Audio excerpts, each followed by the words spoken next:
gives exposure to different sectors, and helps in building a global network. And also, exposure is exposure to a highly technical field. The Dr. N.S.A.M. First Aid College has taken an initiative to provide a platform to discuss the scope and future prospects of aviation management, which will help you to set your goals. With this note, I take the privilege of welcoming our resource person for today's session, Ms. Surabhi Rana, Assistant General Manager, Kempegowda International Airport. We welcome you, ma'am. We have with us our beloved principal, Dr. R. Shanti Iyer. We welcome you, ma'am, for today's session. I also like to welcome Director, N.I.T.A. School of Management, Dr. Venugopal sir, and his team for their continuous support. We welcome you, sir. I would like to welcome Ms. Chitra, Principal of Dr. N.S.A.M. Pre-University College. We welcome you, ma'am. I welcome head of the institutions of various institutions functioning under N.I.T.A. Education Trust, teaching fraternity from various campuses. I welcome you all to this program. The success of the program depends on the active participation of the audience. I would like to welcome all the participants who have joined on this virtual knowledge sharing platform. Welcome you all. Moving further, let me take the privilege of introducing speaker for the day. Surabhi Rana is originally from Lucknow, where she did her bachelor's in commerce from University of Lucknow in 2006. Between 2006 to 2008, she did her master's in business administration from University of Petroleum and Energy Studies with specialization in aviation management. She joined GMR Hyderabad International Airport through campus placement and worked there for 4 years between 2008 to 2012. Gaining the experience in airport route development and destination marketing, she was a part of core team that was instrumental in creating Hyderabad Airport as a gateway to South and Central India. She was involved in various route development efforts at Hyderabad Airport. Few of the examples include launch of marketing campaign Fly Via Hyderabad, which is the first comprehensive campaign amongst all the Indian airports, loyalty program for travel community, setting up of India's first city-specific MICE Bureau, Hyderabad Convention Visitors Bureau, along with related stakeholders, and development of comprehensive incentive package for improving the route network out of Hyderabad Airport. Surabhi ma'am joined Mumbai International Airport Private Limited in 2012 until mid 2020 and got the experience in the areas of aviation business, data analytics, strategy, commercial, and marketing. She was instrumental in developing new international air connectivity to the destinations like Jakarta and Bali in Indonesia. She was involved in developing comprehensive marketing plan, including on-ground activations and online promotions for the few routes which were first of its kind for the Indian airports. She had also developed sister airport relationship with the international airports, thereby supporting the aviation business development at Mumbai Airport. The route and the passenger development efforts have brought several laurels to the team and the organization. At present, ma'am has associated with Bangalore International Airport as an Assistant General Manager, Aviation Business. Surabhi ma'am was selected as the Asia Pacific Young Executive of the Year 2017 by Airport Council International and Asia Pacific's Young Executive of the Year Award. Surabhi ma'am's research paper on challenges and opportunities for small and emerging airports in the 21st century was declared as the best amongst 16 submissions in the Asia Pacific region. She has recently received the International Airport Professional designation accredited by Airport Council International and International Civil Aviation Organization. On personal front, Madam is a passionate about Indian classical music and is a trained Kathak dancer and tabla player. She spends her leisure time in practicing these arts. Ma'am, we are really honored and privileged to have you with us today. So now I request our principal, Dr. R. Shanti Ayyar ma'am, to address the gathering. Thank you, Bhavya. A very good and pleasant morning to one and all present here. On behalf of N.S.A.M Management and Dr. N.S.A.M Bangalore team, we welcome you all to today's session on aviation management, scope, and future prospects. Dr. N.S.A.M First Grade College is a unit of N.I.T.I Education Trust, Bangalore, which was established in 1979 and has more than 4 decades of experience in the field of providing quality education. It manages 38 plus institutions in 3 different campuses like N.I.T.I, Bangalore, and Bangalore.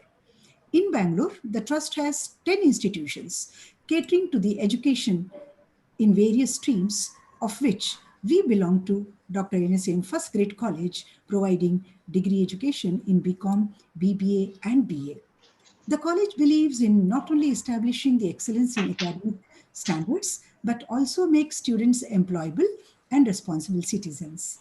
There is an amicable, friendly, and brilliant academic ambience in our college with highly qualified, dedicated, and sincere faculty members to shape the future of the students.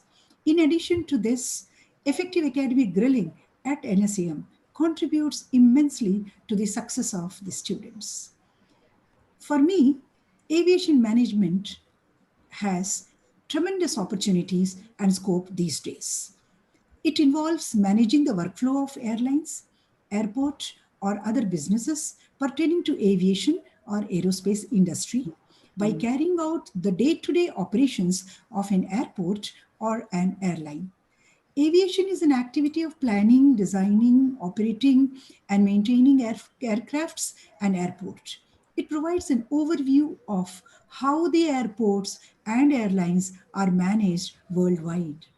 There is a vast scope of aviation management, as I understand, because it witnesses new heights every day. And to tell you, India has the third largest civil aviation market in the world. If I'm not wrong, the expert Ms. Surabhi Rana is with us. She will throw more light on this. Ground handling, fleet management, ticketing, international tourism, board, hospitality, and in flight services are also included in aviation management. Aviation sector deals with manufacturing and operating all types of aircraft. This industry also offers and rather the job in the various educational sectors in aviation. Study of aviation management equips comprehensive knowledge of both aviation industry and critical management concept. The study also provides an information on airlines, aircraft manufacturers, airport and aviation authorities, and also various aspects of management, including marketing, accounting, finance, management, business communication, etc. These are related to the BCom and BBA program, sales, and much more.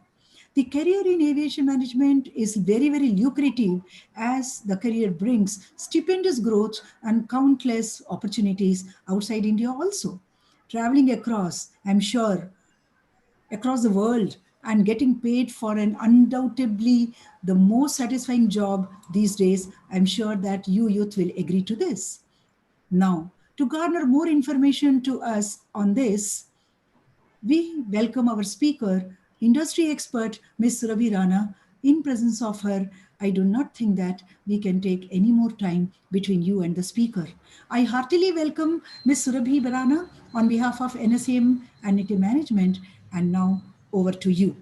Thank you so much.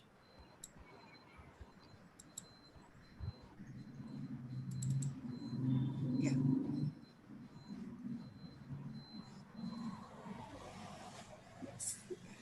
Hello, good morning, Dr. Ayer again. Thank you, Very good Bhavya. morning. Thank you. And it's my privilege to be over here and share my views on the topic on the aviation prospects in India to all the students. Actually, this helps me reminisces my, college days, which have been like, almost 12 years back. So Even we used to have such sessions, in our colleges where, we used to have industry experts coming and talking about the future prospects of the industry. And I'm glad that I've been called for doing the same thing, and I hope I'll meet the expectations. Few things. I hope you can see me properly and you can hear me properly. Yes, ma'am. Great. And do excuse me in case there is any dip in the network because it's work from home. So I'll try connecting back in case I drop out. Sure. Yes. I think technical team, you can focus on Surabhi, ma'am. Yeah, please. Sure. Ma'am, you can continue. Sure. I'll share my screen quickly.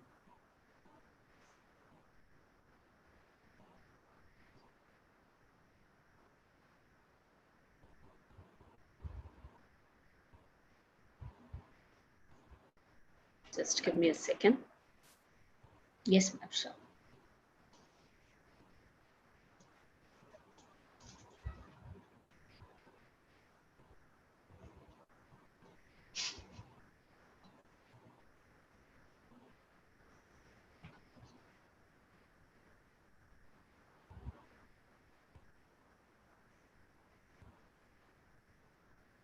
Okay, can technical team confirm if you can see the screen?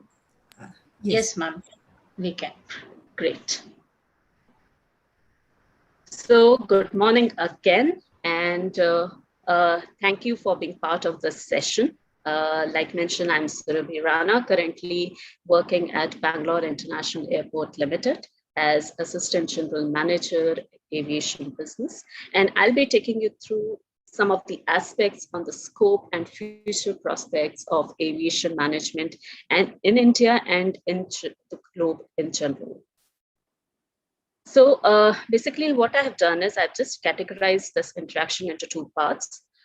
Before actually moving on to the career prospects, I actually want to focus upon how this overall aviation industry is basically evolving and what has been the trend in the past and how it's going to come up in the future.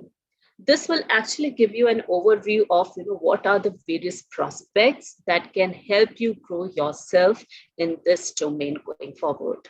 And I'm not sure if you can interrupt me in the middle. In case that facility is there, please interrupt me in the middle so that we can discuss any of your queries. Ma'am, if it is okay for you, we can invite the discussion and question answers at the end of your session by letting audience raise their hand. They can ask their questions. Is it okay for you? That is fine. No problems. Fine. Great. So the first part that I would like to capture is the aviation industry overview. What all has happened in the past, what has been the growth prospects, and then taking you to the next level on the career prospects. So some key insights on the air transport. It is the fastest mode of commutation currently. It's the safest mode of commutation, and this can be validated with the fact the way air transport has shaped up during the COVID times. Also, it has got tremendous economic and social impact, and I'll be taking you through these particular points in detail going forward. Some of the other aspects is it is a significant contributor when it comes to the overall air freight industry. And this can be validated by the fact that it contributes 0.5% to the global tonnage. But when it comes to the value, it contributes close to 35% of the value of the global tonnage. So this is the importance of air transport currently. And of course, I'll be taking you through some of the catalytic impacts of air transport, not only for an airport, airline, but to the entire economy and society as a whole. And before I take forward, on those lines, here are some few facts just to give you an overview of the overall ecosystem in which the entire air transport industry operates. Globally, there are close to 1,500 commercial airlines. Further, there are 42,000 global airfields around the world. If I talk about just India, we have close to 450 airfields in India. There are 33,000 commercial aircraft across the globe. And of course, I know there are many zeros over here, but globally, this data is for 2019. 4.5 billion passengers used air transport. And of course, this is statistics is only for the airlines. For airports, typically we develop these passengers. So for when we talk about the airports, it comes to 9 billion passengers. And just to give you a perspective, it means 12.3 million daily passengers taking flights from one destination to another. So look at the expanse of the entire air transport that we are going to talk about. Further talking about the impact of the air transport, some quick numbers which I just want to take you through, and of course we can discuss this in detail. Air transport has the employment multiplier of 6 times, which means one person getting employed in the air transport helps in generating 6 more jobs. It has got the income multiplier of 3.25x, and it also helps in increasing the GDP, which further helps in accelerating the air traffic. So this data and statistics is basically from the global aviation authorities like ICAO, which is a specialized agency of the United Nations, and ITA, which is a representative of the global airlines across the world. In terms of the job creation, air transport has various direct, indirect, and induced impacts. So direct, of course, it's quite clear. It means that the jobs that are getting created with the direct air transport industry. With indirect and induced impact, I mean to say that because of the passengers flying and the freight moving, there are other industries also which get benefited. So it includes the tourism, the various other industries like catering, handling, and other economic activities that get generated. As per the data, aviation contributes USD 1 trillion a year to world GDP. And this is the multiplier effect that I'm trying to basically point out. Giving you some more perspective, so here is the data that was compiled by European Union in 2014. There, the focus was one direct job creates 3 additional jobs. And this could be in the form of logistics, tourism, retail, or any ancillary business that gets generated due to the air transport. Giving you a further perspective, we all know how Asia Pacific is shaping up in the entire air transport industry. And this Asia Pacific actually is the front runner in the entire growth history. So here are some quick facts only for Asia Pacific that how the multiplier effect is happening in this particular region. So within Asia Pacific, there are almost 46.7 million jobs that are created, not only by air transport or its affiliates, but by the multiplier effect.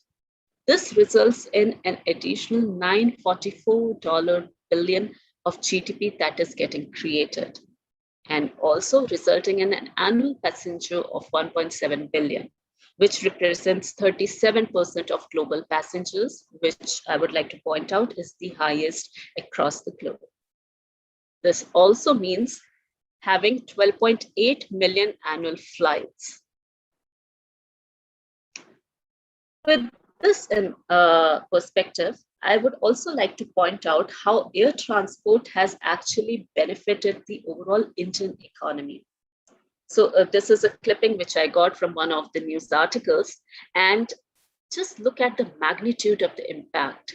And again, I'm pointing it out that this is not the direct impact, this includes the both indirect and the induced impacts.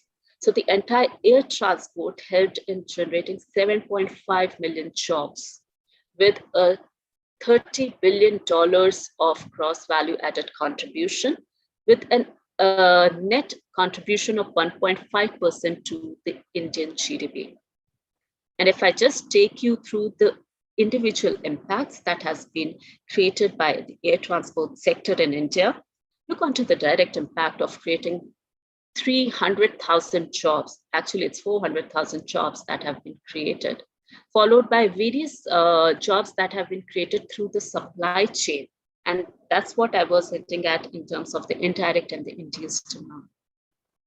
And this also leads into further spending of this income into the sector, and that creates additional jobs, followed by multiple other jobs that are created due to the travel and tourism. So I'm sure you would have got a perspective of what is the overall impact of air transport, not only for India, but globally. So what I'll do is quickly, I'll just take you through a small video that has been prepared by MIT, and that actually captures of how air transportation has connected the entire world from one remote point to another remote point. I just want a confirmation from the technical team if everyone is able to hear the audio of the video.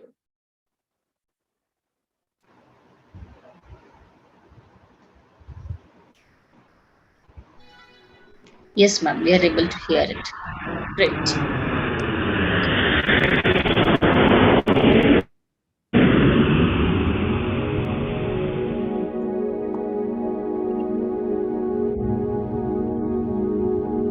Good morning, ma'am.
Just give me a second while I come back to the presentation.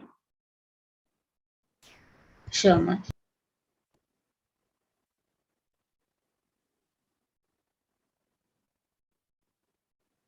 So this was just providing you an overview of the magnitude of the air transport, and it's the air transport actually has not only helped flourishing its own business, but has also helped multiple other businesses that get affiliated. And I'm going to actually touch base on this particular point when I talk about the career prospects, because we need to understand air transport or aviation doesn't mean working with an airport or an airline or a ground handler.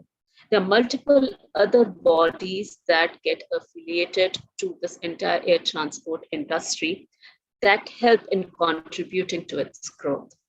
So with this, I just go to the second section on the career prospects.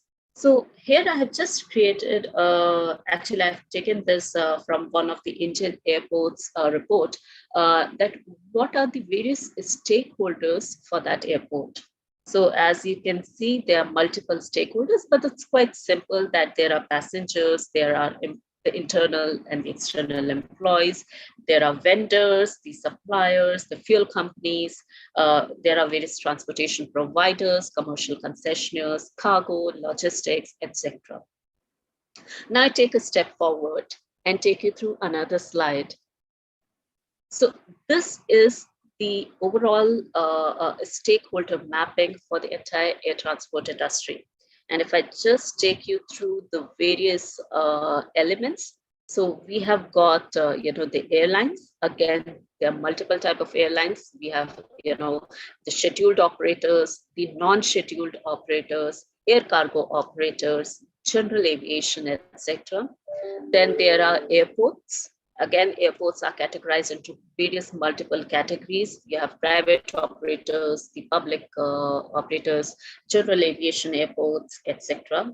Now these days, even there are talks about the seaplane segment as well. And then the various services that are offered within the airports, like you have fueling, catering, the commercial concessionaires, etc.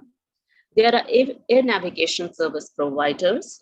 Basically, this is mentioned as air traffic operators, who help in seeing which aircraft to land at what time or to take off at what time. So basically, they take care of the navigation of the airspace.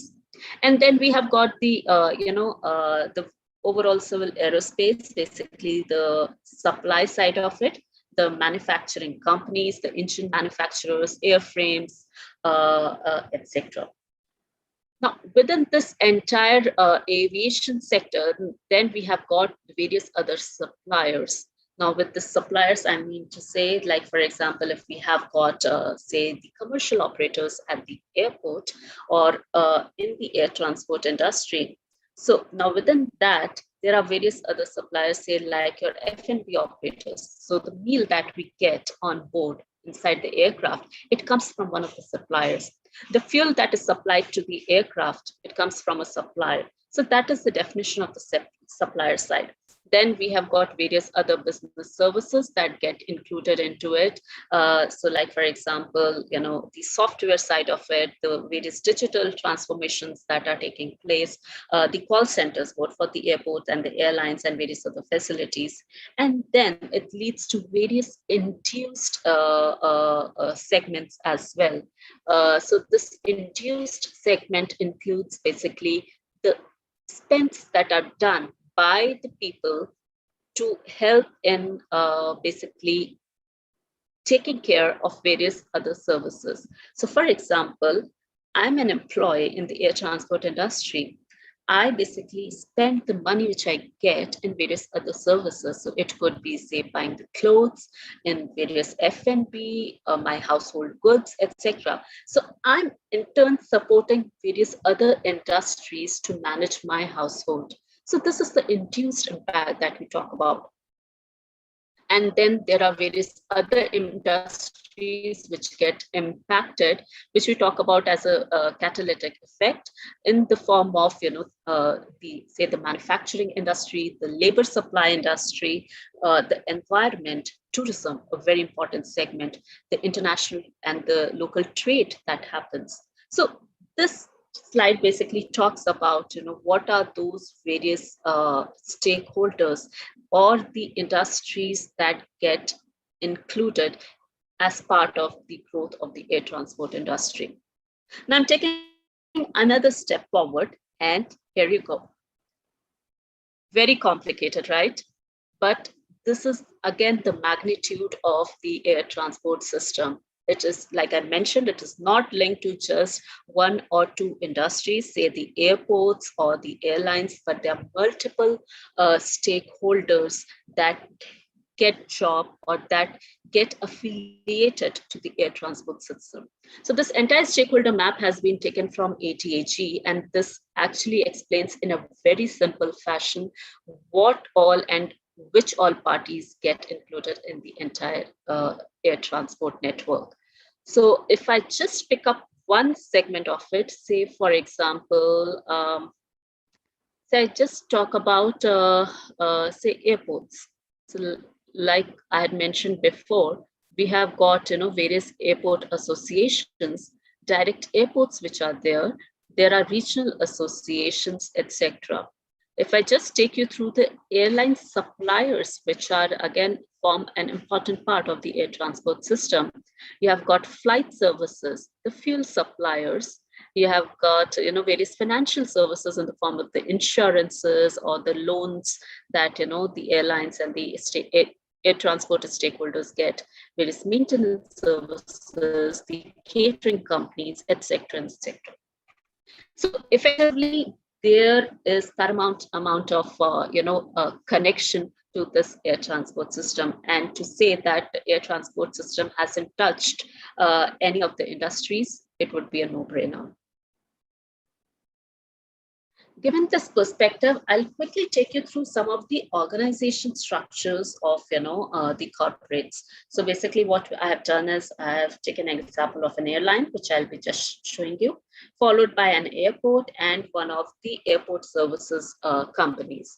So this is the organization structure of Japan Airlines. The intent of showing this org structure is to show that within an airport and airline, it's not effectively just the operations that has a major role to play, but these institutions or these companies work as an individual capable corporates where you have multiple different departments, multiple different zones, taking care of the entire, understanding, taking care of the entire activity of the business. So apart from, I'm not sure how much you are able to see, but I'll quickly explain to you this particular, complicated org chart of Japan Airlines. So apart from, the board of directors and chairman, below president, these are all the departments, what you see. So we have got, basic operations related departments like the operations, safety, security, department related to the policy management, disaster management. We have got cargo, then customer experience, engineering maintenance, cabin attendance, airport operations, which is again categorized into the local teams and the teams which are deployed internationally. Then you have got the corporate affairs, corporate planning team, the basic functions that are there in any of the organization like finance and accounts, human resources, procurement, etc. So look at the magnitude of, the overall structure of an organization for the airlines. Larger the airlines, you will find more such categories coming into place. I'll quickly take you through the organization structure of Tokyo Narita Airport. So again, apart from the stakeholders, which are in the form of the board of directors and the shareholders, their basic departments which are present at Tokyo Narita Airport are the corporate planning division, you have got community affairs and land property division, sales and marketing division, airport operations, finance, engineering, administration, and then the subcategories within each of these broad categories. So if you count, these will add up to more than 30 departments, within Tokyo Narita Airport. And again, that's the type of bandwidth on which, the airports, airlines, or any of the air transport players, they operate. This is the organization structure of HAS, which is Hong Kong Airport Services. Basically, they provide the ground handling and the handling services to the various parties.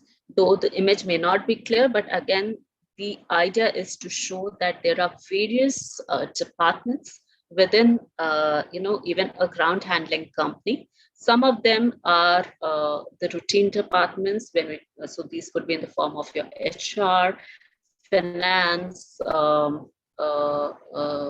engineering and maintenance, and there are some specialized departments. These are in the form of, say, the terminal operations, the airside operations, the sales, etc. With this perspective, it is also essential to understand how the entire air passenger journey happens. Because the way I was trying to tell you, the stakeholders, I would like to actually just discuss this particular slide in detail. So the idea is to basically see and evaluate that it's not just what we see when we travel. I'm sure most of you would have traveled and used the airport and the airline for your journeys. So effectively, it's not that we come, we put our bags for the check-in, we go into the security hold area, we have some meals inside the airport, or maybe do some shopping, board the aircraft, and get landed to our destination. But there are a lot many things that happen in this entire air passenger journey, and that's when the roles of various stakeholders come in. So basically, this particular image just gives emphasizes on 5 different journeys, sub journeys within the overall passenger journey, which is you plan, you book, you have a pre-flight environment, you fly, and then you arrive at your destination. But like I mentioned, there are a lot many things which get attached to this entire journey or this entire mapping. So I'll just give you an example of, say, the first part. When you plan your journey and when you book it, what are typical things that get involved? So when I plan and book, I either go to an airline website where I try doing my booking, or what I do is I go to any of the travel agents which are physical in nature, or maybe I go to some of the online travel agents. So this could be like some of your Make My Trip, Yatra, etc. So even your Make My Trips and Yatra are one of the stakeholders and one of the contributors in this entire journey, and are an essential source of understanding the future career progression. So coming back to the point which I was making, so when I plan and book, I actually use these channels. And in case I'm going for a leisure travel, then I also need a hotel. I need possibly some recreational facilities. So I will go and book some resort or a hotel, maybe again book for some other services. So this again becomes one of the air transport stakeholder. When I come from my home to the airport, I take some mode of transport. It could be the cab, it could be a public transport, etc. Again, this segment is contributing to the overall journey. When I get inside the airport, of course, we see a lot many people. We have airline representatives, we have the airport representatives, but there is a segment like the ground handling. We have got the catering, the fuel suppliers, which I highlighted in the earlier slide also. These also contribute a lot. Inside the airport, you have got shopping establishments, you have got F&B providers. With F&B, I mean food and beverage providers, the cafes and the restaurants. So they are also acting as the contributors to your overall journey. When you fly, you would have experienced, the various advertisements that would be there. Apart from the advertisements, you would have seen, a lot of digital interface in the form of, the in-flight entertainment screen, etc. So the providers of these services also become the contributors. When you arrive, again, you take some taxi or you go, you do, again, shopping. These shopping establishments in the form of your duty-free, retail, etc., again, contribute in your entire journey. So what basically I'm trying to explain is whosoever is contributing to the entire journey is actually becoming part of the entire air transport ecosystem and effectively is a stakeholder, which means, again, re-emphasizing on the point, aviation actually is not limited to the airports and the airlines, which we see upfront, but there are a lot many other people, lot many other agencies and departments which are working at the backside, not coming in front of the scene, but still they are the major contributors. Having said that, the future of the entire travel journey is shaping up. This actually is more drilled towards the way the overall customer experience has evolved. I'm sure you would have read in your sales and marketing courses that earlier when a product was to be launched in the market, it was just created and launched. There was not much of customer survey or the research that was done. But now the scenario has completely changed. First, the companies want to understand what is the need of the customers, what do they want, and then accordingly the products and the services are derived and then sold in the market. So the same thing is happening within the aviation industry also. All these stakeholders in the air transport industry want to know what the customer wants. The front faces are the airlines and the airports. So they definitely need to know that what is the requirement of their customer. And basis that they offer those requirements. So for example, if there is an airport, I'll just give an example of Bangalore Airport. Bangalore Airport has got a higher penetration of corporate travel or the business travel, which means our offerings at the airport are more linked towards it. Whatever we plan to, come up with in future for passengers to spend at the airport, those are all linked to this basic trait of the passenger profile. Similar thing the airlines also do. So I'm sure you would have seen inside an aircraft, some of the airlines, especially the full service carriers, say likes of Air India and Vistara and the erstwhile Jet Airways, they had different cabins within the aircraft. You had the business class, like Vistara these days, they have got premium economy and they have got economy. So what was the requirement of having, or what's the requirement of having a business class and a premium economy? Because these two segments serve some specific type of customers who have got different needs compared to the passengers who are traveling in economy. So that's what is happening in the overall travel journey also. What's happening is more and more the airlines and the airports are trying to understand what the customer wants, and then eventually that is being provided to them. Also with the digitization, the attempt is being made that the customer is connected throughout its journey. So whether it is to do with, where is the flight coming or going, to, at what level is the baggage there? Is there a delay in my flight? Can I pre-book my meals before, I arrive at the airport? Can I shop before I arrive at the airport? These are some of the segments that, airports, airlines, and multiple other stakeholders are actually looking into.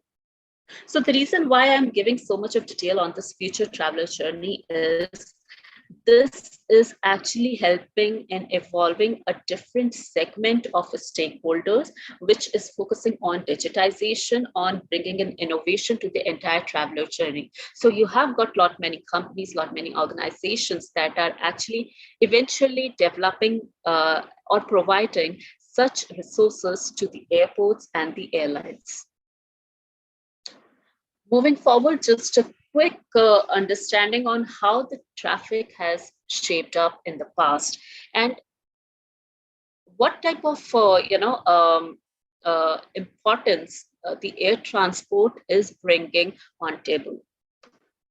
And of course, I will also take you through quickly on the current scenario of the market, given the COVID, where, it's not only the aviation that has suffered badly, but the entire economy of India and global economy. So if you look onto this graph, this is the Global Airport Passenger Traffic Statistics by ACI, which is Airports Council International. Again, this is a global body that represents the airports globally. So if you look onto the traffic, in 2010, the global airport traffic was 5.6 billion passengers. And those have close to doubled, and in 2019 the numbers were 9.1 billion, and we were averaging at a compounded annual growth rate of around 6%. However, the situation has completely changed in the current scenario. If you just look on to just 3 months of last year, when COVID impacted the entire industry badly, the traffic dipped to minus 56% in the month of March.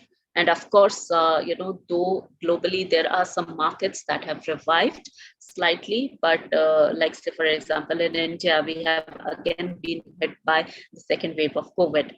So that's the cyclical effect that we are seeing, that, we had good years in the past. Right now, there has been a jolt because of the current COVID-19. However, what we are seeing is the recovery will happen in the future. So this is a short-term forecast, which has been done by ACI again. And I'll just take you to a baseline projection that has been done by ACI, which is, so I'm actually pointing out my cursor if you can see it. So in 2020, we had reached 36 point. So basically, this is, the base has been transferred to 100. 2019 traffic has been actually put up at a value of 100.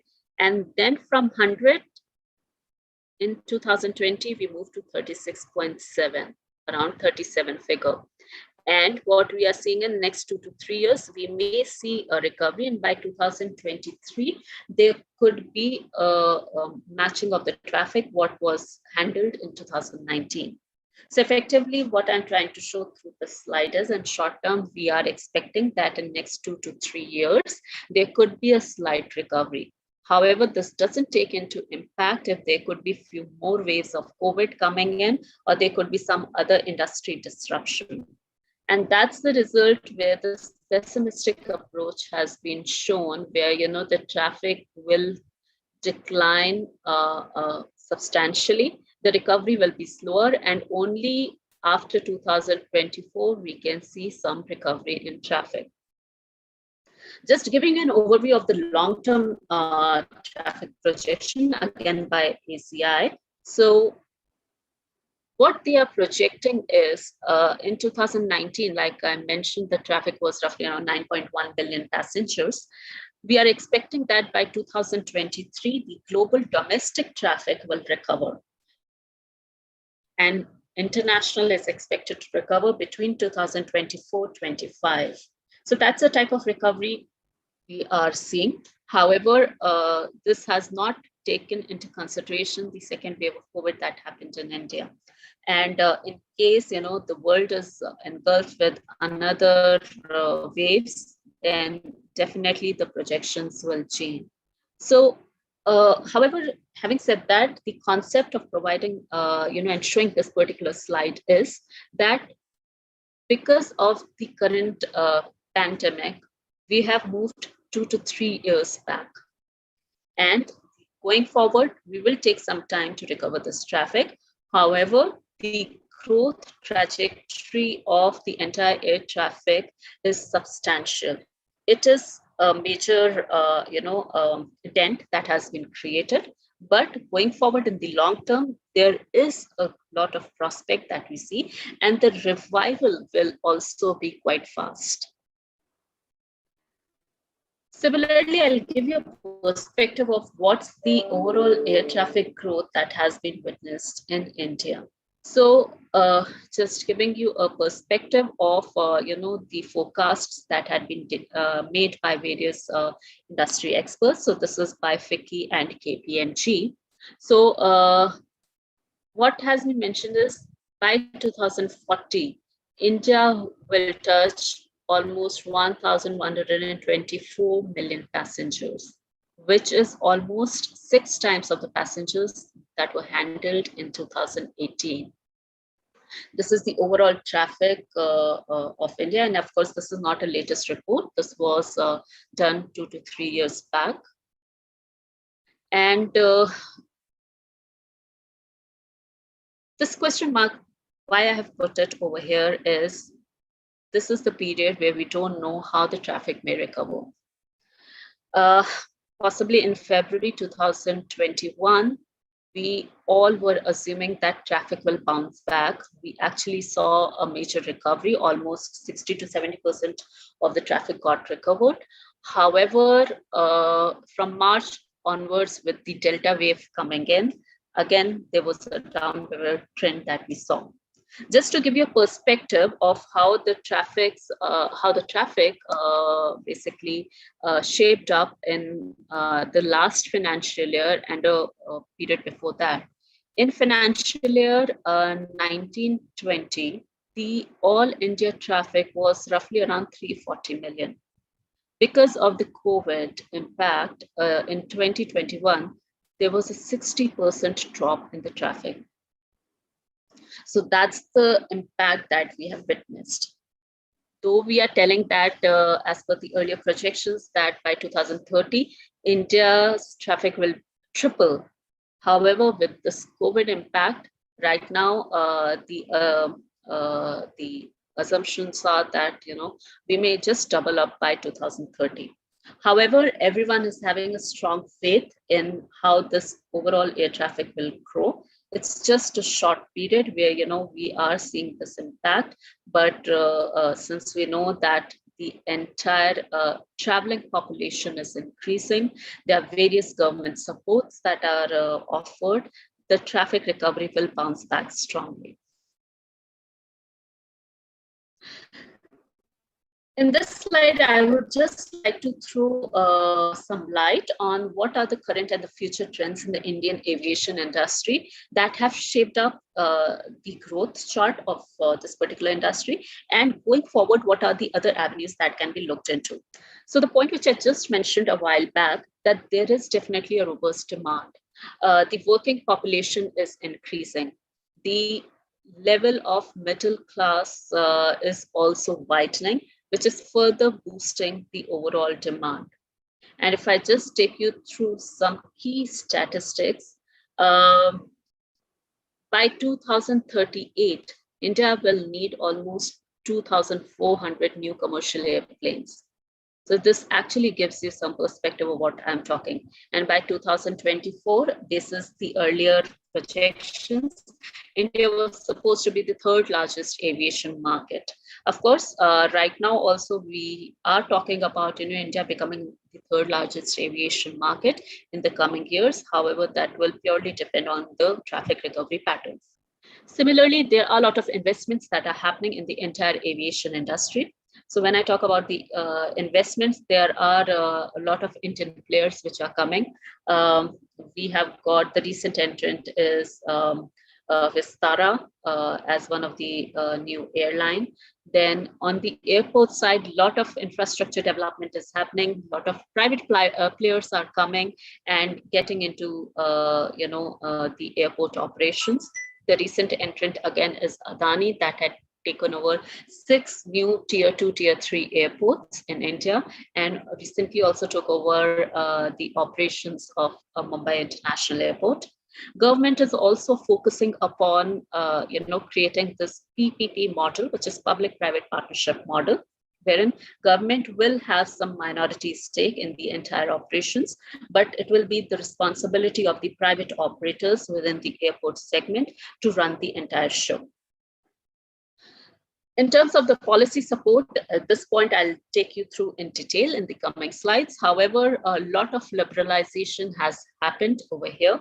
The foreign investment percentage has increased substantially. There are various SOAPs, various incentives that are offered by the central and the state government to support the entire air transport. MRO is another area which is growing, with full force. With MRO, I mean maintenance, repairs, overhaul. So basically, the various technical updo of the aircraft which is required is termed as MRO. Earlier, few years back, if an aircraft was to be serviced, it had to go for either for the routine checks or for various other checks.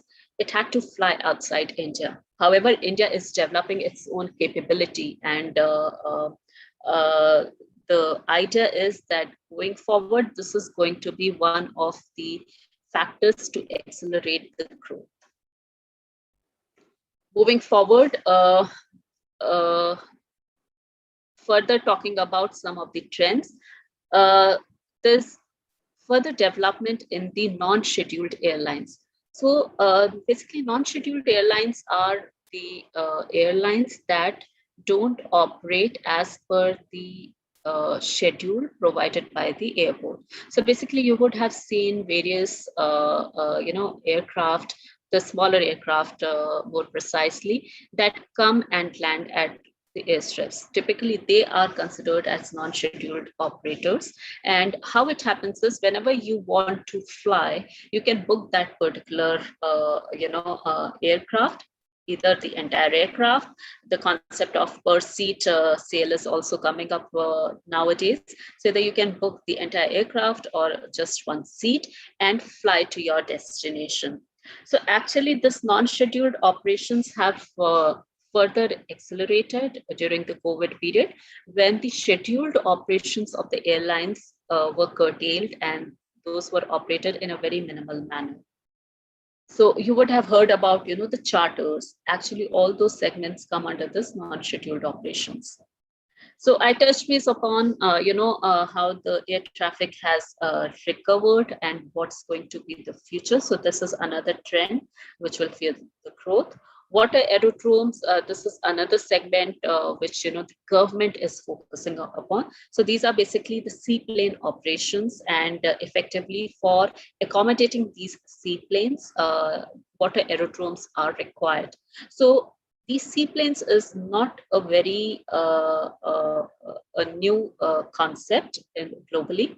If you look on to the markets like Canada, US, or Europe, you would have you would see that the seaplanes have operated in those regions quite prominently. In India, gradually, the focus is being brought into this particular segment also. And the point on the expansion into new segments. So like I showed you the traffic forecast of the entire Indian aviation industry. So with the growing demand, definitely the supply also needs to increase. The airports need to accommodate those passengers. There need to be many new airports that can handle the passenger requirements. And that's what it means in terms of the expansion. Like I mentioned, recently Adani has taken over 6 tier 2, tier 3 airports for running them and making them world-class in terms of the customer experience. Zurich Airport has recently taken over Jewar Airport, which is on the outskirts of Delhi. That will further boost the entire supply side of the Delhi NCR region. And the last segment that I want to touch base is on focusing on the non-aeronautical revenue. Now, typically when I talk about the air transport, or if I talk about just the airports and the airlines, there are multiple sources of revenues for these players. One is the revenue that you get from the passenger flying. So for example, if I have to fly with an airline, I will go and buy the ticket, and I will pay some airport related charges, etc. So these are the these are basically the revenues that the airlines and the airports get purely from the perspective that a passenger is flying. However, there is another segment which is the non-aeronautical revenue. Basically, how the various entities expand their revenue potential by looking into other means and other areas. So this non-aeronautical could include, from the airport perspective, it could be the shopping facilities which the airport provides, inside the airport terminal. It could be, the landside development. Maybe if you just go through some of the news articles, you would see the concept of aerotropolis or the SEZ is quite prevalent. So within the airports typically have got huge land banks. So what happens is the airports are using these resources to build up various other services. So it could be in the form of the hotels, the conventions, say the resorts, etc., to help in developing the overall revenues. So it's basically becoming like a mini city. From the airlines perspective, you would have seen, they actually do some onboard selling.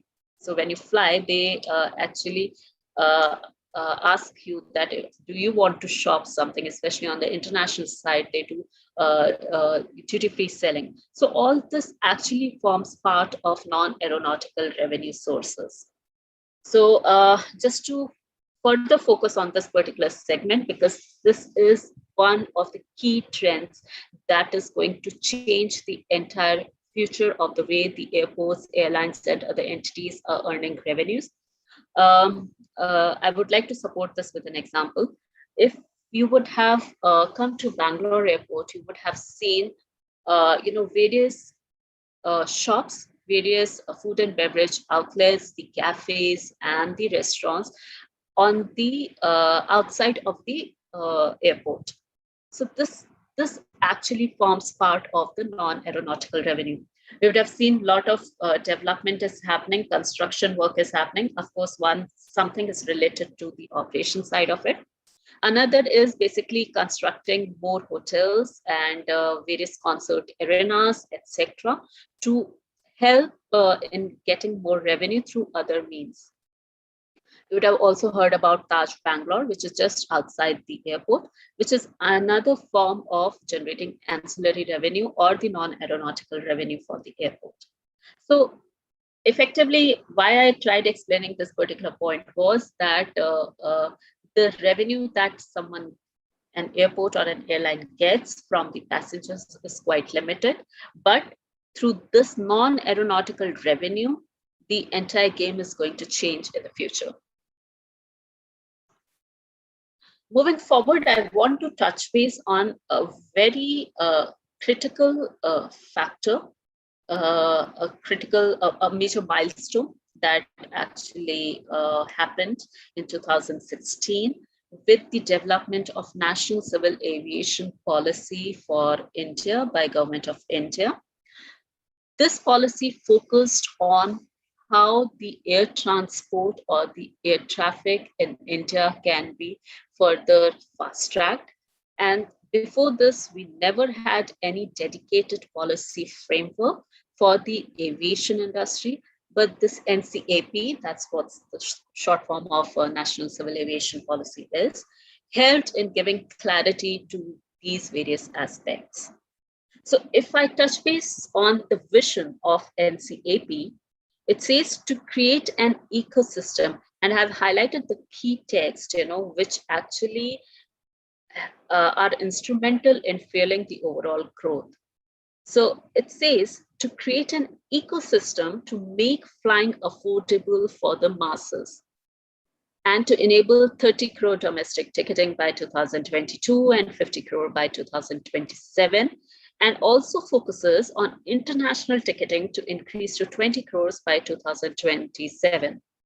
Similarly, the vision also states that cargo volumes should increase to 10 million tons by 2027. So as indicated, the vision basically talks about creating an ecosystem that helps in the growth of all the related partners, and also how each and every individual can fly. Back in 2003, 4, 5, 6, 2004, 2005, 2006, um, we saw the concept of low-cost airlines. Air had come up, which had, the vision of making, masses to travel. And actually, up to some extent, that vision was achieved. The similar vision is of this N.C.A.P, where the flying is going to reach out to masses. And of course, there are various initiatives that have been identified by the Ministry of Civil Aviation and Government of India to see that how this entire flying can be made more affordable. Similarly, it focuses both on the domestic and the international travel, and also the cargo, which plays an important role. And if I take you to the mission of National Civil Aviation Policy, it says to provide safe, secure, affordable, and sustainable air travel for passengers and air transportation of cargo with access to various parts of India and the world. So effectively, the overall thought process of the Ministry of Civil Aviation and the Government of India is not restrictive. The overall objective is that the air travel from India need to grow. However, it needs to grow in a very safe and secure environment, and also to provide access to each and every region in India and the world. And basis this, there are various initiatives and the key focus areas that have been identified by the Government of India. So instead of touch basing on all these points, I'll just quickly take you through some of the important aspects. So one important aspect is on the regional connectivity. I'm sure you would have heard about the Udan scheme, Ude Desh Ka Har Nagrik.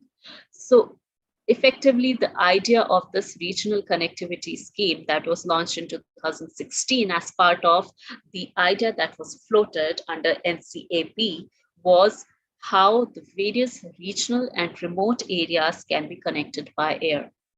As a result, various incentives were provided by the central and state government and the airport operators as well. There were various, relaxations that were granted. A lot of funding was put up in place for the development of these, regional and remote airports, etc. Another area that I want to focus upon is the airport development. Briefly, I touched base upon this in my earlier slides. And the idea is that though the demand is expected to increase faster, the supply side also should increase. So definitely the focus has to be on the airport development, expansion of the existing airport infrastructure, plus creation of some new airports in various regions. And some of the points that I highlighted briefly, the focus has been brought in for the helicopter operators, the charter operators, MRO, ground handling, cargo, and a lot of focus is being made on Make in India. So the idea is, if that supply chain needs to be created, let it be Make in India. Let all these services are created in India so that those can be used by the Indian Civil Aviation, or those can be exported for the consumption of other, international regions. And the last 2 points that I want to touch base under this National Civil Aviation Policy is development of education and the skill sets. So now what's happening is what we discussed throughout this entire presentation was more in terms of the basic departments, the core aviation function. But an evolving side is the education and the skill development of the people who are within this aviation industry or who want to join in this aviation industry. Because effectively, this skill development plays an important role in the overall growth of the aviation per se. So this is an important aspect that the government is focusing upon. That's why if you go through the news, you would see that in the past few years, a lot of tie-ups have happened between the private players and the international education institutions. The government has come up with many courses that are focused on the aviation growth, both on the technical side and the non-technical side. And the last part that I want to touch base under this National Civil Aviation Policy is sustainable aviation. So again, we touch base on the core functions of the airports, airlines, ground handlers, etc. But sustainability is a key part of the entire growth. If I'm not a conscious contributor to the aviation growth, I cannot take forward the growth of this industry. With the word conscious, I mean I need to ensure how I'm safeguarding my society, how I'm safeguarding my environment from the side effects of the aviation. So this could be in the form of some of the key areas under the sustainable aviation are: number one, how the carbon dioxide emissions can be reduced. Number two, how the waste can be managed in a proper manner without basically impacting the environment. How the aviation can contribute towards the overall society development. So this society development is an important segment when we talk about some of the international airports. So maybe go through some of the airports in Canada and Australia, where the airports which are located in various remote areas, how they help in developing the society as a whole.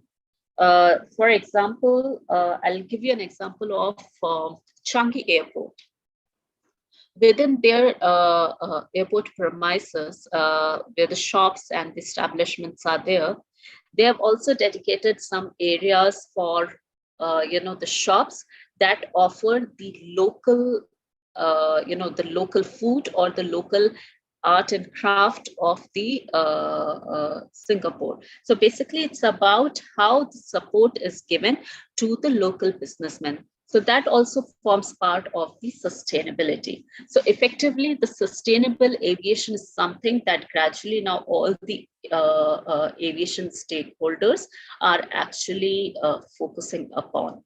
And government of India is also coming up with various policies and measures on how this entire aviation can be made more sustainable.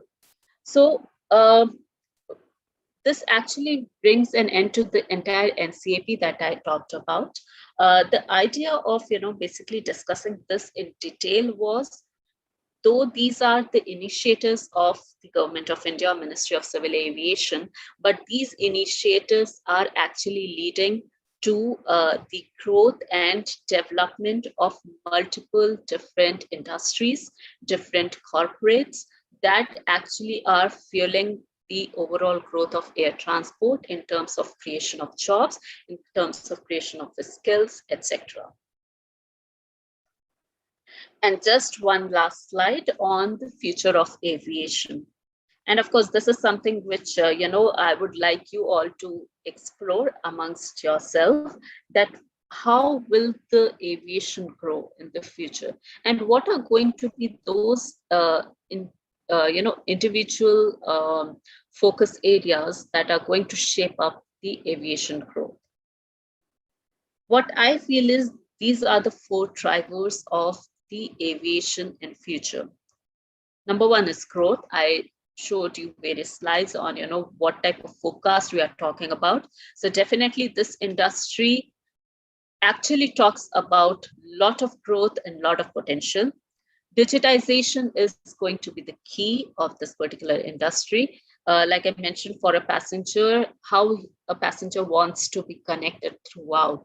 And that's how various, corporates and industries are coming together to see what all new things can be brought in for enhancing the overall experience of the passengers and the customers per se. Innovation is another key for the aviation in future. So with innovation, I mean to say, what all new things can be brought in that shape the overall experience of the customers? It could be something out of the box. Um, so around 10, 20 years back, who would have thought that there could be a movie theater inside an airport? But now it's happening. Who would have thought that, there will be robots who would be, serving food inside the airport? But it's happening. So these are various innovations that are happening within the entire air transport industry that is shaping, the current experience and will be assisting the future growth. And the point which I had mentioned in my earlier slide on sustainability is going to be the key for this, the growth aspect. So with this, I come to the end of my presentation. I hope I haven't taken much time. And now the forum is open. Thank you, ma'am. It's a kind of a practical thing out of your experience. I think you have focused today. All our participants, I'm very much sure, pretty sure that they might have got an actual picture. They could have imagined an airport working. I think that was the effect of your presentation, ma'am. Thank you so much. So now the session is open for question and answer session. Before we enable the chat box, ma'am, we have some questions from YouTube Live. With your permission, can I just ask you? Sure, Bhavya. Yeah, ma'am, there is a question. What's the best field in aviation? There's no best field and there's no worst field. It actually depends on the interest level. I'll just give Yeah. you a very personal, example of my own. So Yeah. I did my MBA in aviation management, and the various topics that we were taught in the entire curriculum. It ranged from the basics of, say, the finance, organizational behavior, HR, marketing, etc. Law was there, so there were basic functions, and of course then we were taught individual aspects in the form of the terminal operations, the airside operations, aviation law, etc. So and when I did my summer internship, it was a pure operational internship that I did. So the thought process that I had in my mind was, I need to get into operations, whether it's an airline operations or an airport operations, I want to get into operations. But then when the interviews happened, the college placements happened, finally I got into the route development, and I had no clue what it was. But in last 12 years, actually, I have, I would say, grown in that particular field. By being in the route development, then I got introduced to the commercials of the airports. So the reason why I'm giving this long story is there's nothing best in this. Yeah. It's like choose a field. If you have an interest level right up front, go ahead with it. In case you are clueless, choose a field, whatever is coming, and stick to it to see how you can contribute the best to that particular field. Yeah, thank you, ma'am. I think Mahima, ma'am, your answer is question is answered now. Ma'am, there is one more question, ma'am. After studying any particular course, how easy it is to get a job in airport? In airport or the entire aviation industry? It's airport. Okay, I Uh, would say both easy and tough. So why I'm telling it's easy is I showed you in my presentation the type of prospects which are there within the airports and the other related industries. Tough is any event which happens at the economic level, like the way the COVID has happened. The first industry that gets impacted is aviation, travel, and tourism. So a lot depends on, how the economic engagement is happening. But effectively, I would say I got placed very easily. So definitely, but the idea is keep looking for opportunities. You may not get the opportunity that you want upfront. There could be a possibility, but keep looking for opportunities. Build connections, within the network.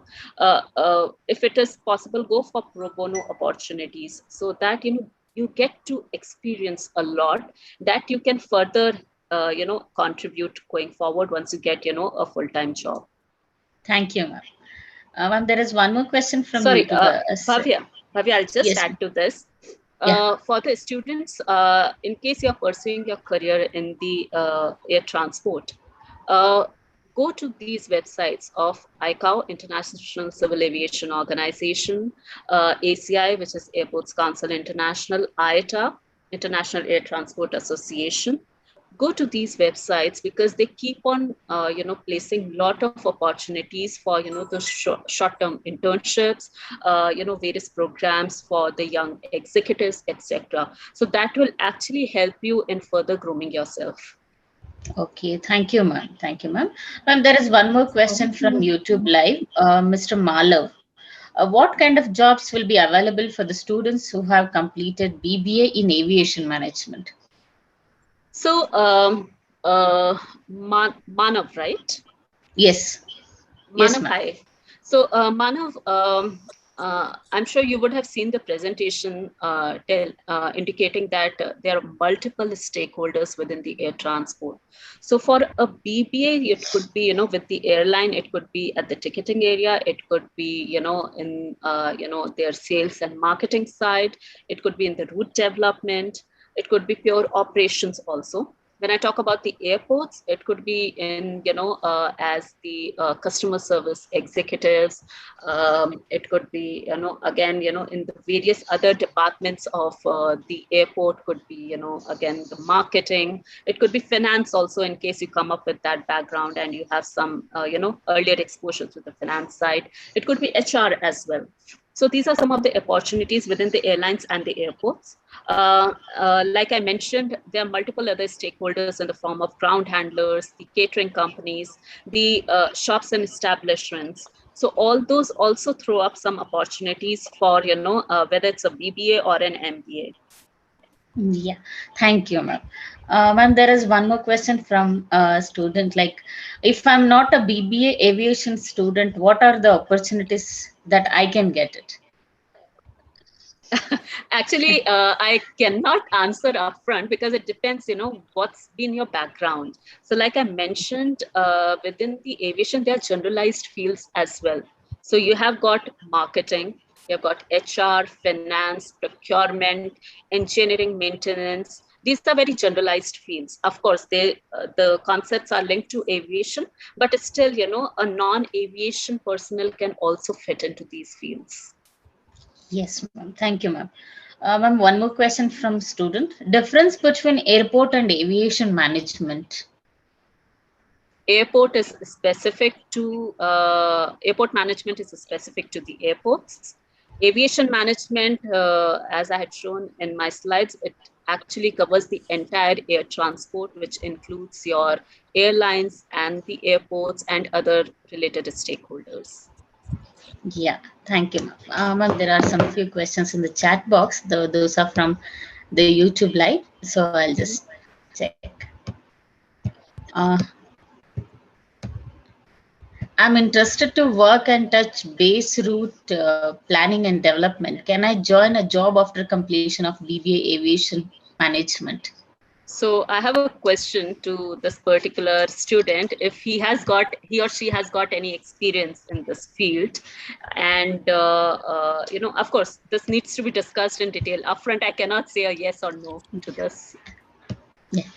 I think that's ma'am, you have answered all the queries. So in the chat box and as well as in the YouTube, ma'am. I'll just check. There is one more question.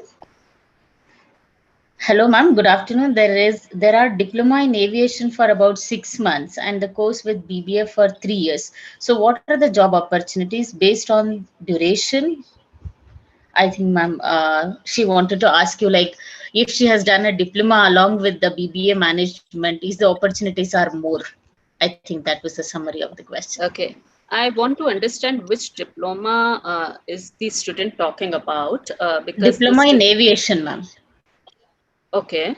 So, see, effectively, if it's a short-term course, you're not going to get an overview of, the entire aviation industry. It would be more of a touch and go sort of a system. The reason why someone spends 3 years or, 3 plus 2 years in this course is basically you get attuned to various concepts. You are grilled in such a manner that, so one is effectively the understanding.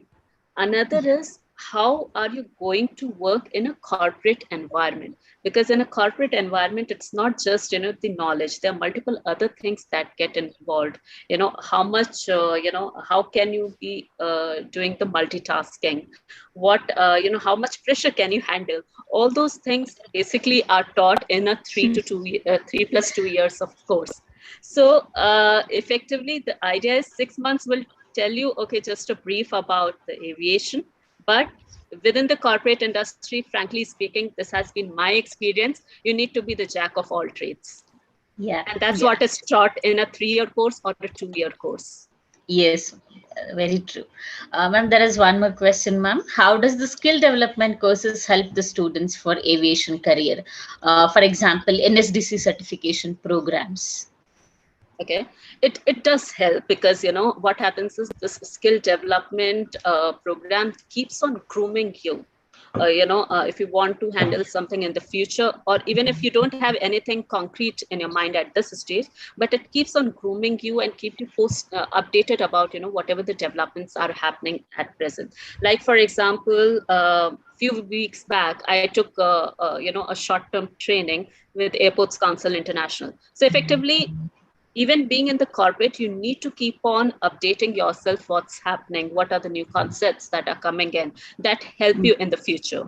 So that is one thing which irrespective of at what level you are, whether you have started the job or you have not started the job, please go for these type of courses because they keep you abreast of what's happening in the market. Yes, yes, ma'am. Thank you, ma'am.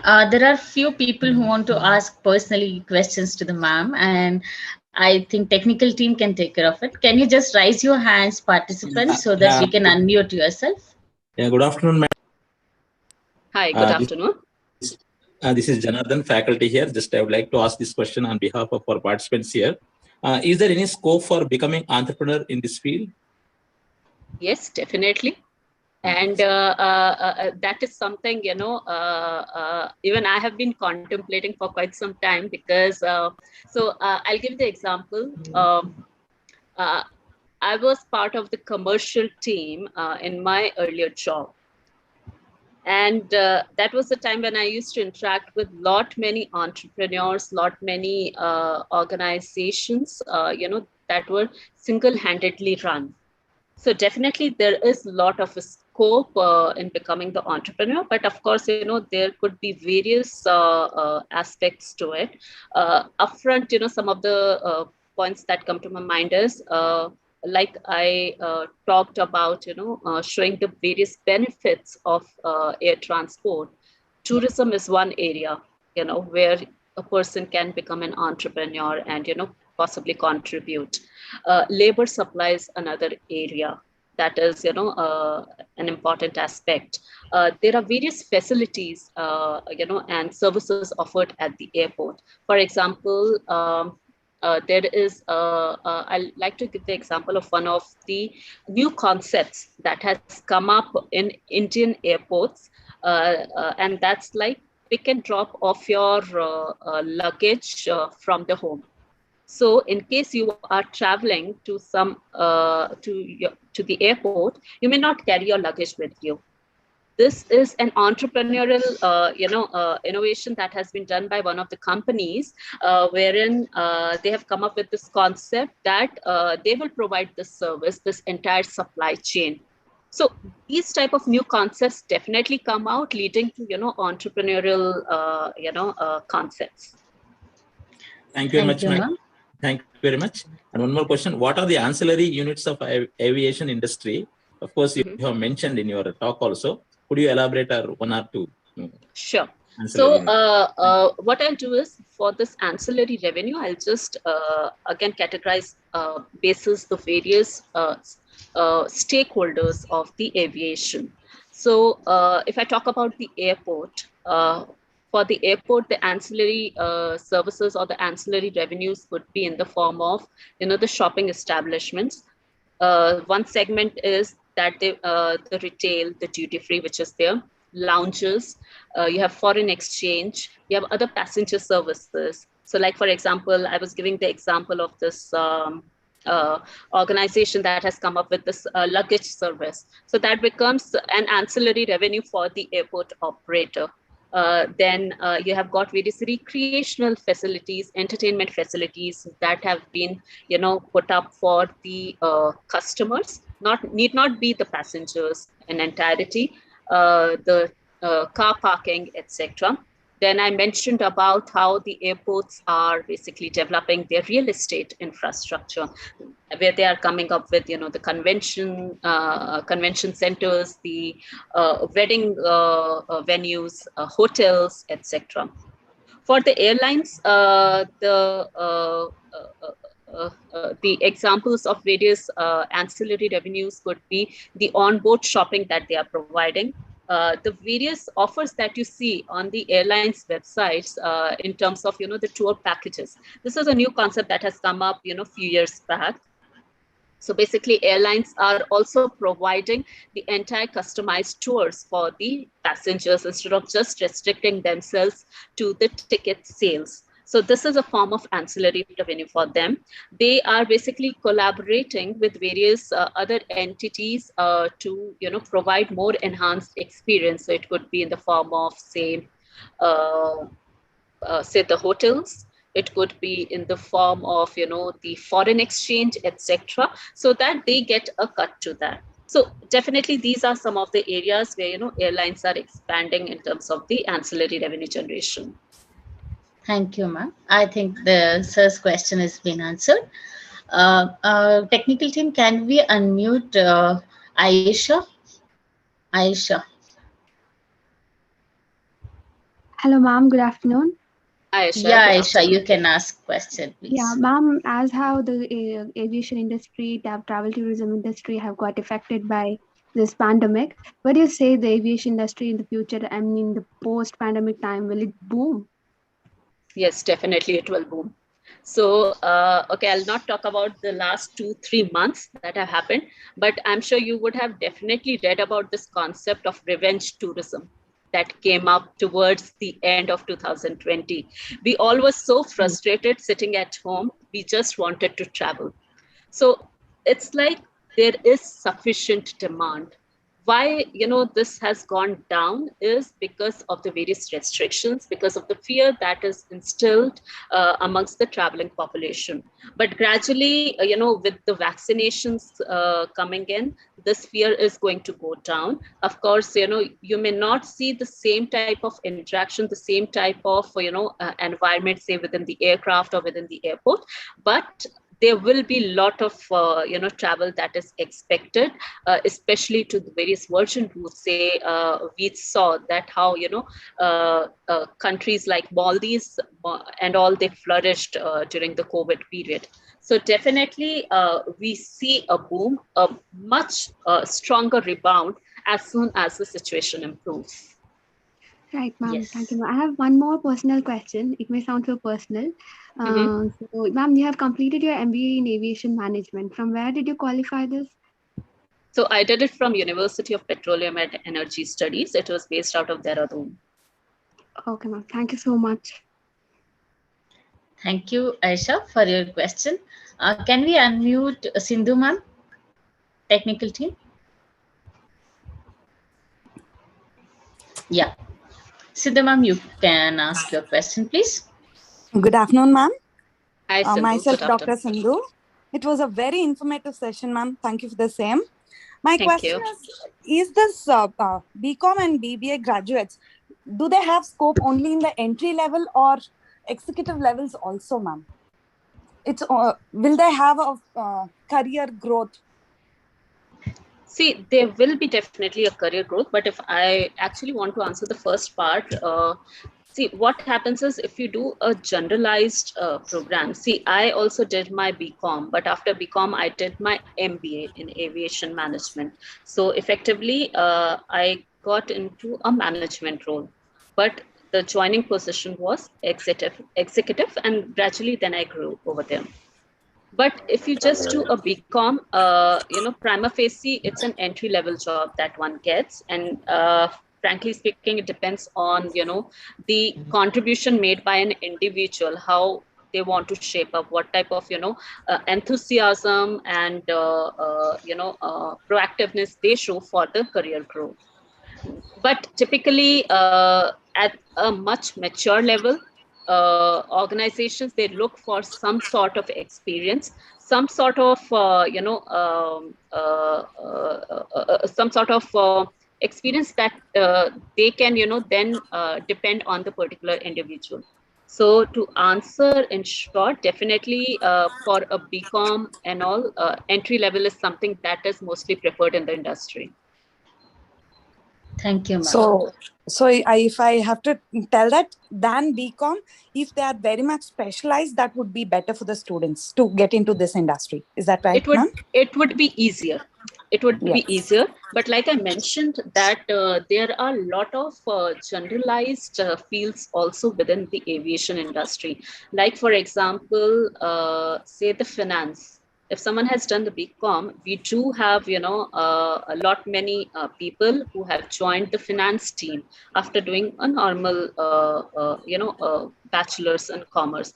But of course, then, what happens is the growth path is not so progressive. So that's Okay. the difference which is there. Yes, ma'am. Thank you, ma'am. Thank you, Sindhu ma'am, for your question. Can we unmute Farooq, please? Technical team. Yeah. Sir, you are unmuted. Okay, you can go ahead with the question, please. Good afternoon, ma'am. Hope you're doing okay. Yeah. Thank you, Farooq. Currently, I'm studying BBA in aviation management. So, do you recommend doing MBA straight after graduation, or would you recommend doing some experience and then getting into MBA? See, it depends. If you get a good opening soon after your graduation, go for it. And then maybe you can pursue your MBA after that. Because after then you get into the job, post finishing your MBA, the weightage typically increases. Like in my case, I'd done my general graduation, and then I got into MBA specifically for the aviation management field. It's actually the different paths which individuals take. So it's not specific to the aviation. You would have seen, in the normal life also, there are students who finish their education in one go and then get into the job. And then there are people who take break, do their job, and then again take a break to finish their education, and then go for higher roles. So it actually depends on an individual completely. All right, Thank you, ma'am. ma'am. That's great. Thank you, ma'am. Thank you. Thank you, Farooq, for your question. So, ma'am, there is one more question in the chat box, ma'am. Ridha has asked this. Hi, ma'am. For CA and CS students, how can they associate? CA and CS students actually can get into a finance team. They can also get into the strategy team within the aviation domain, because typically having a background of finance helps in that. There's another I would say a department or a wing within the airports specifically is a regulatory team. So now what has happened is, just to give you some overview of this, in 2010-11, the airport charges in India started getting regulated. So the idea of having this, regulatory charges was that there were more private operators that were coming in the airport industry. And the overall assumption was that if the private operators are coming, they will charge whatever they want, to the passengers and to the airlines. So effectively, the thought process was, let there be a regulatory authority that monitors that whatever charges are being put up or whatever charges are being proposed, those are rational in nature and those are not exorbitantly high. So that's how a regulatory authority came into picture, which is defined by ERA, Airports Economic Regulatory Authority. So within the airport ecosystem per se, regulatory department plays a critical role because they actually help in identifying what would be the charges and the tariffs that can be levied.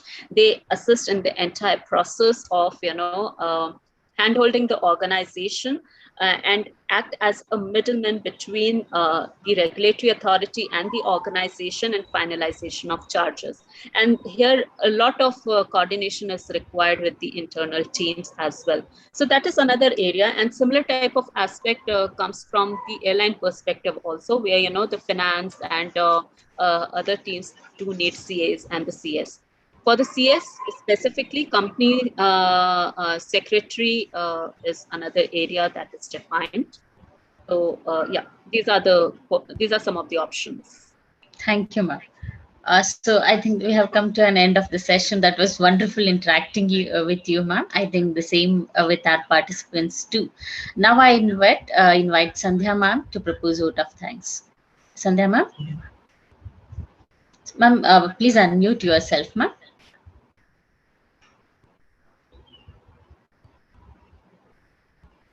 Thank you, Mrs. Rana, for this excellent session that we had. It was very knowledgeable and we had a good interactions too. So as now I begin my vote of thanks. Firstly, I thank you all being a part of this webinar and hope it was a very interesting and informative one. We thank our management, our administrator, Mr. Rohit Punja, Dr. Venugopal, Director, Nitti School of Management, Mr. Kirin Narayan, and N.S.A.M team for their continued support. We heartily thank Mr. Nagaraj Kempegowda International Airport for connecting us with vivacious guest speaker of the day, Mrs. Rana. We also thank N.S.A.M technical team and admission team for putting this event together. Finally, we thank our guide and motivator, Principal Dr. Shanti Iyer, for giving us this opportunity. You start with a bag full of luck and an empty bag of experience. The trick is to fill the bag of experience before you empty the bag of luck. Is aviation management a good career? A candidate who wishes to be an airline manager, airport manager, or air commerce expert, an aviation management degree is one of the best options available. An aviation management degree prepares individuals with both technical and managerial skills for successful careers in airline and airport management. A candidate who pursue aviation course as an education option can be recruited as airport manager, administrator, staff manager, safety officer, etc. There's a vast scope in aviation as it's gaining height with every new day. The CEO of IATA says the world focused on Indian aviation, from manufacturers, tourism boards, airlines, and global business to individual travelers, shippers, and businessmen. If we can find common purpose among all stakeholders in Indian aviation, a bright future is at hand. There are several benefits to choose aviation as a career option, as ma'am told us in her slides. A career that brings rejoicing growth, job opportunities outside India, traveling across the globe and getting paid for it, traveling facilities for family as well, discounted travel opportunities, and a chance of meeting celebrities. So coming to the end, I would like to say about our college and the courses that we offer. Dr. N.S.A.M First Grade College offers commerce, management, and art courses, BCom Logistics, Supply Chain and Management, BBA Aviation Management, BA Psychology, Journalism, Communicative English, BA Political Science, Economics, and Sociology. To add or to boost the career of the students, we have introduced a job-oriented certification program like healthcare management, agribusiness management, digital marketing, financial analyst, certified banking professional. Professional programs include chartered accountancy, cost management accounting, and company secretarial course. We also have skill development programs in aviation, skill certification from NSDC. Good judgment comes from experience. Unfortunately, the experience usually comes from bad judgment. So take right decision, judgment of your capacity, and then decide what you want to do in future.